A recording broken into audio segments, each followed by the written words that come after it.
पहले ही शाहरुख और अनुष्का की आगामी फिल्म जब हैरी मेट सेजल के 2 मिनी ट्रेल्स देख चुके थे और अब इस फिल्म का तीसरा मिनी ट्रेल भी रिलीज किया जा चुका है।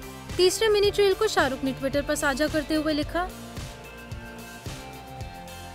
पहले मिनी ट्रेल में शाहरुख का खराब कैरेक्टर सामने आया और फिर दूसरे में अनुष्का शाहरुख को सेड्यूस करती नजर आई और अब तीसरे मिनी ट्रेल में अनुष्का सहमत हो गई है कि शाहरुख का कैरेक्टर खराब नहीं बल्कि A1 है। फिल्म का निर्देशन इम्तियाज अली द्वारा किया गया है। आपको बता दें कि ये फिल्म इस साल 4 अगस्त को सिनेमाघरों में रिलीज होगी। INS report.